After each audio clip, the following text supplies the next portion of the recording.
Okay, so what I want to do here is walk through the process I went through to make that model, um, and basically talk about the techniques and maybe some more technical tricks in the specific applications that I use to get my result. By and large, just generally the technique I used was called photogrammetry, which basically meant I took a series of images, still flat images from a camera, and used this technique to basically find where these images overlap and use that difference to calculate a depth to the image. And this is done with specific photogrammetry software. But where it starts is you actually have to import the files into your computer. And to help the photogrammetry process, it's advisable to generally have like similar exposures and some sense of continuity between the images, and that way that it just speeds up the processing and alignment of photos later. So these are a bunch of images I took from a French drone. These are a series of images taken in Oahe Canyon in eastern Oregon. The part we're in is technically Leslie Gulch. And this rock face, which stood out to me as like really kind of a cool protrusion from the earth and something I wanted to capture, is about 150 meters tall. So the only way to get all angles of it and get a good scan, an accurate scan, is with the drone. So I imported these images into Lightroom, and as you can see, there's some variability even now between the exposures and colors, and that's sort of inevitable when you're not in a controlled environment like a studio. And you'll see as the images, as I go through the images, they almost play out like a movie, and our eyes already can feel out some depth to the image. Like we can see what parts are closer and what parts are further. And that's basically what photogrammetry is going to do in a second. So the first thing I did in Lightroom was I found an image, entered a develop mode, pressing D, and then adjusted the exposure. And this is taken with a DNG, meaning that there's a lot of data in the file. So I can actually adjust it quite a bit. But I get it, and actually bring the contrast down and bring some of the blacks and shadows up. That way there's as much detail and create sort of a high dynamic range image, which will make it easier for the photogrammetry software later. And a neat feature of Lightroom is you'll see I have a bunch of these images selected. I have one main image selected. You can actually go down to sync settings and check all the metadata and adjustments I made to that image and apply them universally to all of them. And that way I can get a uniform feel between all the images. And there's actually some other smart features in Lightroom, like going up to photo, develop settings, you can match total exposures. And that what it does is just Lightroom as a software just reads every image and tries to balance the average exposure between all of them. And the way it does that, it essentially looks at the histogram, and the histogram is a sort of visualization of the brightness and color of an image and how it's spread throughout. So here we have a lot of blacks, dark colors, versus this image, which I just selected, has a lot more brights in it, which is depicted as spikes on the right side. Anyway, so with that sort of done and out of the way, so I made all the images even, I can export them to a folder, and all I do here is I put them in a subfolder, call it something, and I compress them as JPEGs, which is totally fine, and quality at 90%, which is plenty fine, and the PPI at 300 is good. So I would click export and wait, but I've already done that, so I don't need to do that again. So here are the images completed in my folder. I can just run through them really quick. Okay, they look good. And then I move on to my next step, which is opening the actual photogrammetry software. So this is where a lot of the time is just letting the software do its job. But the software I'm using is called Agisoft Metashape. I think I have a standard license, which is about $60. And these days there's actually free open source versions of photogrammetry software. I'll put the names of those right here. I don't have them off the top of my head, but I've heard they're pretty good. So you can get similar results with free software. But all these softwares basically have the same workflow, which is really handy in this Agisoft Metashape menu. The first thing you have to do is add your photos. So I would go in, find my images and import them. Select them all. and then click open. I've already done that. And here they are. They put them in this cameras folder.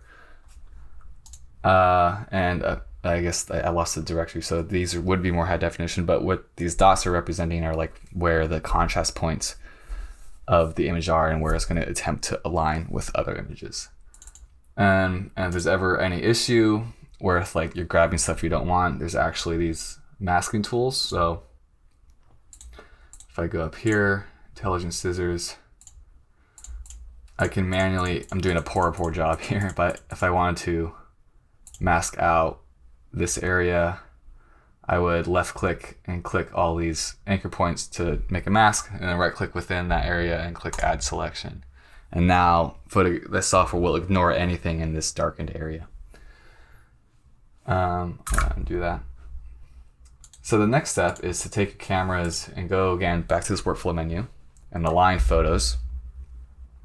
And what that would do is take all the photos that you've imported and start to do this automatic alignment. And this is where it actually generates the key tie points. And the settings I use are like nothing special. I usually just use the defaults. I usually keep this on medium, 40,000 and 4,000 is fine. I leave this unchecked because often the images I take are not sequential. I just take them sporadically and have the computer figure out what order they come in. And then I just click OK and let it run. It takes maybe 5-10 minutes. And once that's done, you will get something that looks like this, which is a, oh, sorry, no, you have to go up to the, and I believe this is what you see. Creates like a very light point cloud. So all those points you saw in the images are aligned here in 3D space, and you can already start to see the form of the mountain coming into being. So these little blue squares represent where it's calculated my camera to have been. I can turn that on and off. And so now at this point I would zoom out, select, using the selection tool, select the points I want to ignore, and then I just click delete or something like that. But I've already, the thing that happens in the software that's pretty intelligent already is that it looks at this bounding box and only calculates what's in the bounding box. So from there I go to workflow, and then build dense cloud, and this takes the data from the point cloud and actually starts to interpolate points in between it. And this actually takes a while. I'm not quite sure what this depth filtering is, but I've found anywhere from moderate to aggressive always turns out more accurate result for me. I leave all of these as default and I click OK. Oh, and I should also note that this setting, leaving that at medium, will probably be like a 15-20 minute processing time for the amount of points I have, which at this point are about, let's see, 64,000. If I leave it at ultra high, that could take like hours. So, and I haven't seen much of a difference. I think leaving it at medium is fine. So now with the point cloud created, and you see it ignored all the points outside this bounding box, I'm starting to see a more accurate shape. And here I can see if there's anything atrociously wrong. And I already see there's gaps in it, but I sort of knew that was coming because I did not take a very good scan in the first place with my photos. There was not a lot of overlap in that part, in that area. So that was expected. And so from here, I usually check it out. If it looks good, I leave the bounding box. I go workflow, build mesh, and this is where I get something like this. And this is where it actually starts connecting the points, and there's a couple different build mesh options. I usually leave the number of faces as medium as I can because I'm not going to be printing at such a high resolution ultimately or doing anything crazy with it. So medium for me is fine. Anything high is going to be much larger files and just harder to work with later. I usually just leave this as it is here. Okay.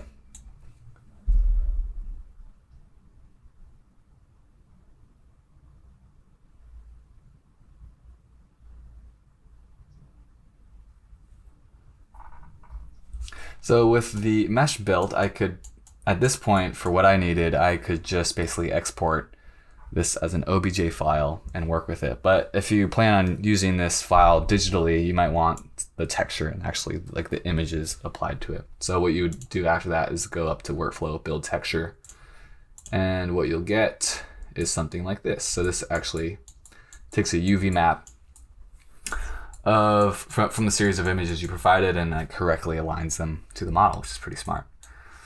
And the other thing I did with this model is you'll see there's this sort of like weird patch here, and Agisoft Metashape specifically has a couple of tools which allow you to fix some weird meshes. So if you go to Tools, Mesh, there's Refine Mesh, Close Holes, and Decimate Mesh. These are probably the most useful ones to you. Decimate just will take a shape with like 100,000 polygons, triangles, and reduce them to maybe like 50,000, 25,000, however many you need, while retaining the shape. You get a little more roughness, but generally the form will stay the same. So this is a great way to reduce file size. But all we're really concerned with here is this model, because this is all we're going to be able to print anyways. So at this point, I'm done in Agisoft Metashape, so I'll go to File, Export, and Export Model. I would set it to an OBJ and say somewhere here, Pillar V6. So I don't want to actually export that, but I'd click that and click Save. And so now what I would do is actually open up Blender, and Blender is going to be my software of choice just to do some light editing of the mesh. I will open Blender here. Let me turn this off. So if I open a Blender file, Blender has a native import of OBJ files. Go to File, Import OBJ. And then once it's in here, it might not look like this. So first thing you should do in Blender is this will be like a slightly like a light Blender tutorial, because I didn't know Blender at all going into this, and I feel like I want to help anybody out who is trying to get into Blender without any experience, like me. So the first thing, when you import the model, it might look something like this, a little weird. Make sure you're in the top left corner, and I'm using Blender 2.8 and up. Make sure you're in object mode. Left click your mesh. And here's really useful to start learning the hotkeys. If you press R once and then move your mouse, you can actually start to rotate. If you hold down Control, it actually snaps and moves in solid whole increments. If you hold Shift, you get finer increments. I'll do something like that. If you want to move it up and down, press G. If you press G once, you can move in really any direction. If you want to lock it to a dimension, so like if you want to lock it to the X, press X once, and now wherever you move your mouse, it'll stay locked to the X axis. Or if you change your mind, you want to move it along the Z or the Y, you can do that as well. So I'm going to move it along the Z, and that looks a little weird still. GZ, there we go. And another useful tool, what I'm doing is holding the middle mouse button to turn and look around. If you hold Shift while using the middle mouse, you pan. And the last tip is actually kind of useful. If you hold down Alt and do middle mouse button and go left to right, you will be stuck in an orthographic view, meaning that what you see is very with parallel lines, basically ignoring perspective. So if I select this again, oops, that's HZ. Put that there. Okay, so this is the file when I first import it. And the first thing I did is I did my decimation of the model in Blender, so I didn't use Agisoft Decimate because there's more options in Blender. And what I did is I, with the object selected on the left, or sorry, the right hand side, you see this little wrench icon. You click that, and that's the modifier properties. You can basically apply quote unquote filters to your mesh.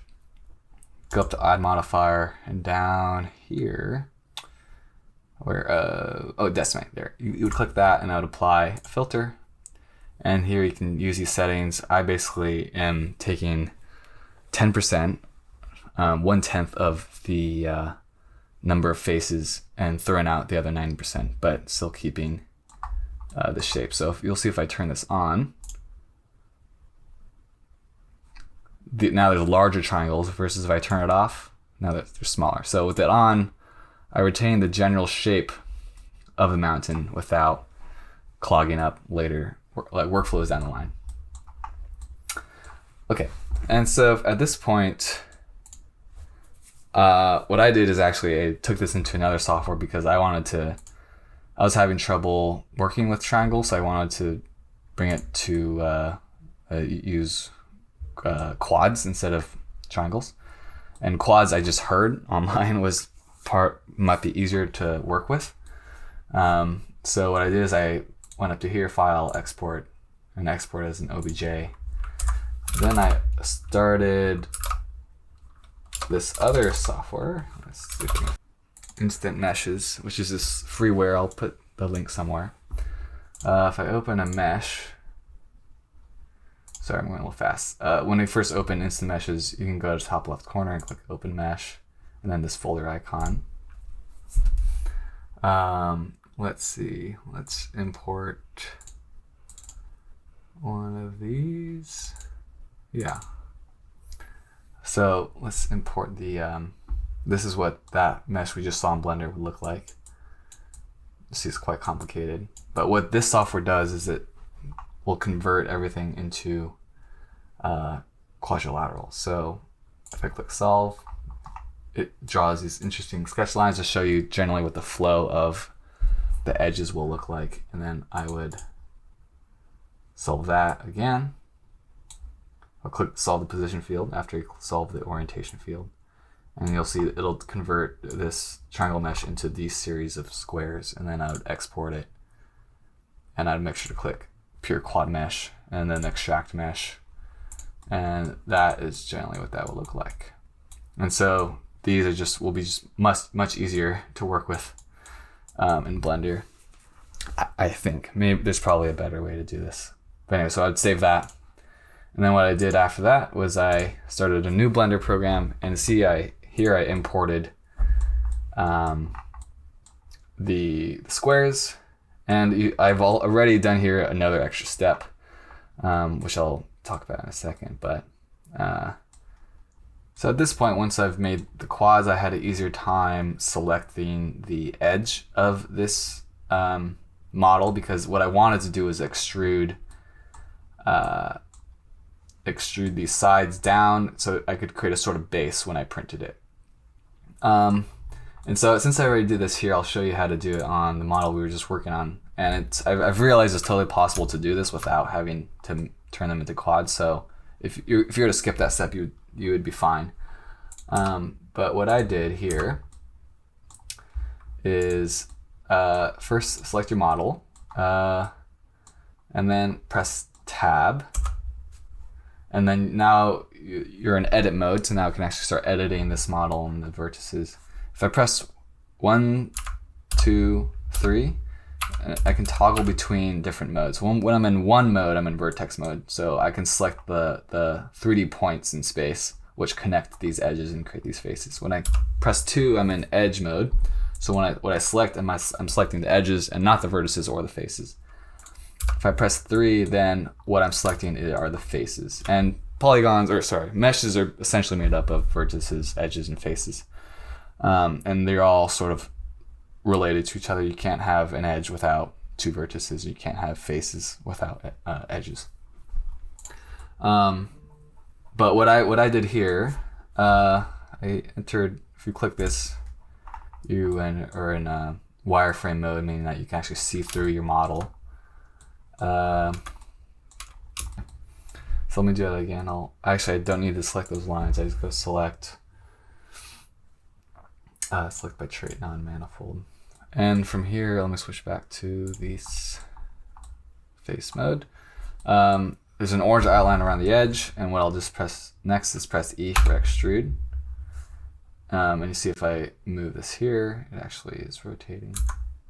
And then I press Z once again, and that will make sure the extrusion is locked to the z-axis. And what I'll do is I'll bring it all the way down beyond the base that I hope to send it. And I accidentally sent it way too far down, but that's okay.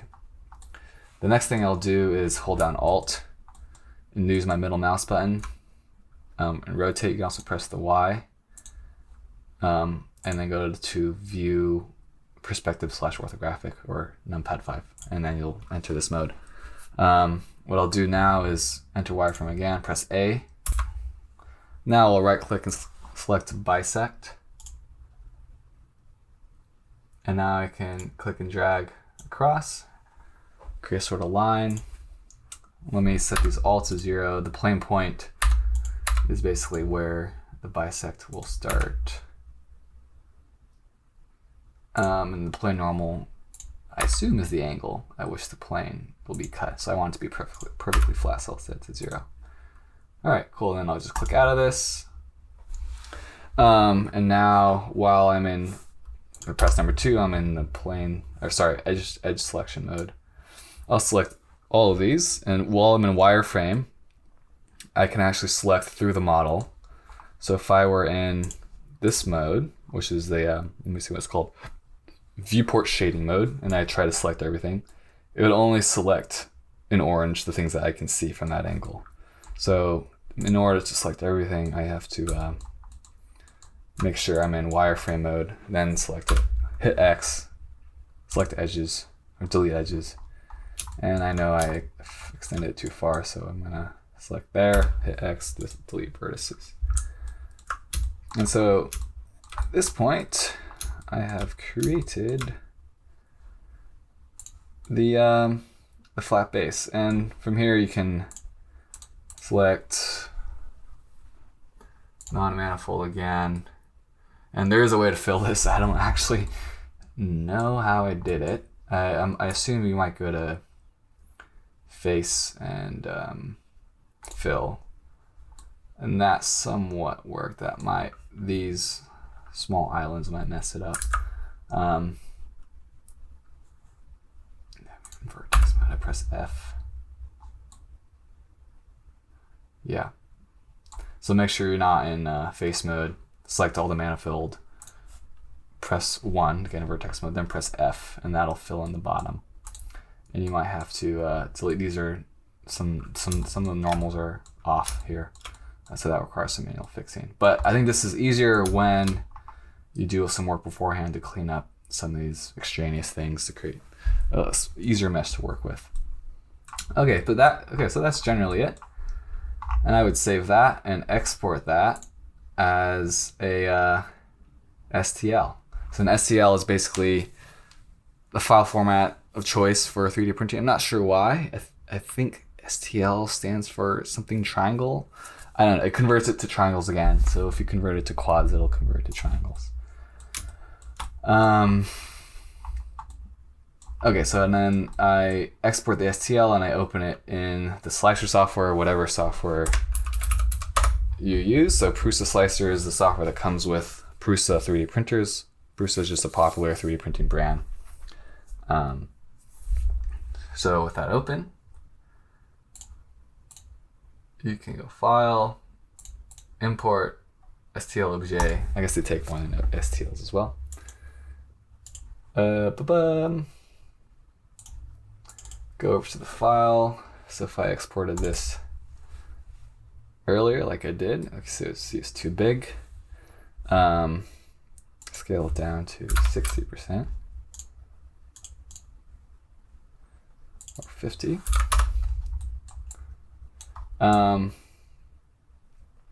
And I would just, for this sample here, I won't go into the exact printing details because I actually didn't print on this. I sent this to my dad and he printed it on his printer. So I don't know the exact settings he used.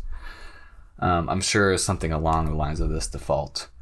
But what you do in the software is, like, once you set your settings for the 3D printer, which there are quite a bit, or you can just leave it at the default, you click the Slice Now button in the bottom right. And what it will do is it'll actually go from the bottom up of your model. And here we can visualize it on the right. There's this option, and it'll actually create these layers, which it will print one at a time to get your result. And this is fun animation to basically show in a pseudo time lapse how that'll come to be.